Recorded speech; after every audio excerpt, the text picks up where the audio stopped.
নমস্কার। কবি ভবানী প্রসাদ মজুমদারের লেখা কবিতা ভূতের বুদ্ধি।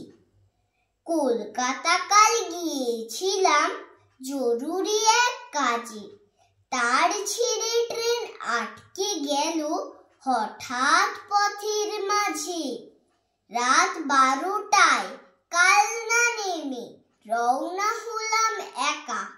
জলার ধারে হঠাৎ এক ভূতের সঙ্গে দেখা। ভূত বললে, দাঁড়াও, এমন সুযোগ কি আর পাবো? এক্ষুনি তোর ঘাড় মোটকে রক্ত চুষে খাবো। কেঁদে বললাম, সে কি, আমি থুরথুরে এক বুড়ো, আমার দেহের রক্ত শীতল, ঠান্ডা বরফ পুরো। তার যে ভাই পাগড়ে কোনো জোয়ান ছেলে মেয়ে, দারুণ মজা পাবে তাদের গরম রক্ত খেয়ে। ভূত বললে, হুঁ ঠান্ডা, করবো তোকে সামার। ইচ্ছে আমার হচ্ছিল আজ খুব কোল্ড ড্রিঙ্কস খাওয়ার। নমস্কার।